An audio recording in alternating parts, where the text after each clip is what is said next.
જામનગરની જામજોધપુર નગરપાલિકાની ચૂંટણીનો જંગ જામ્યો છે। જામજોધપુરમાં 7 વોર્ડની 28 બેઠક માટે ચૂંટણીનો જંગ ખેલાશે। આ ચૂંટણીમાં ભાજપ અને કોંગ્રેસ બંને પક્ષના નેતાઓને વિશ્વાસ છે કે તેમના સભ્યો જીતશે। શું છે સ્થાનિક નેતાઓનો મત, જુઓ।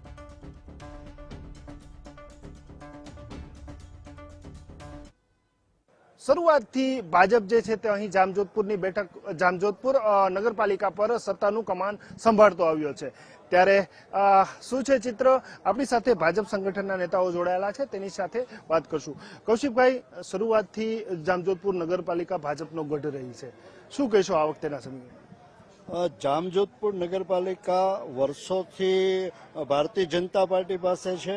ભૂતકાળમાં પણ જ્યારે કોંગ્રેસનો સુરત તપતો ત્યારે પણ જનતા પક્ષ પાસે હતી। એટલે એ રીતે જોવા જઈએ તો પરાપૂર્વથી અહીંયા શાસન એટલા માટે છે કે નગરપાલિકાના વહીવટદારો ખૂબ સારું શાસન આપતા રહ્યા છે। અમારી જે બોડી છે છેલ્લા વર્ષોમાં પણ ખૂબ સારા કામ થયા છે અને આ વખતે પણ ખૂબ સારા મત સાથે 7 વોર્ડની 28 સીટ ખૂબ સારા જીત નહીં પણ સારા માર્જિનથી જીતવા તરફ ભારતીય જનતા પાર્ટી જાય છે, કારણ કે ખૂબ સારું કામ છે।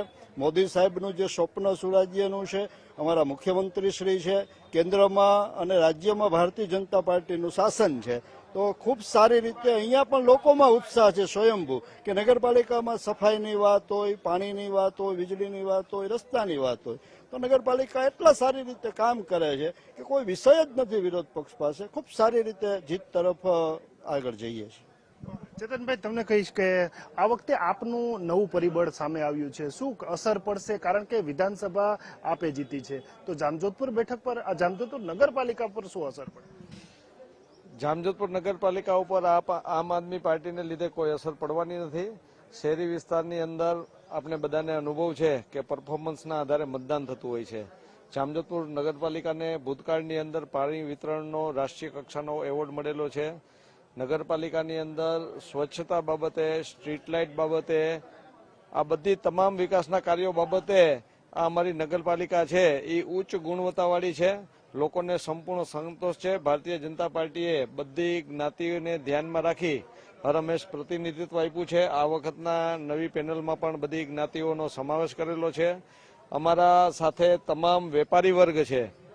નગરપાલિકાનું શાસન છે એ અમારા ભૂતકાળની અંદર તમામે તમામ બાબતની અંદર સુચારુ વ્યવસ્થાથી અમે ચલાવ્યું છે અને અમને પૂર્ણ વિશ્વાસ છે કે 28 સીટ ઉપર ભારતીય જનતા પાર્ટીનો ભગવો લહેરાશે।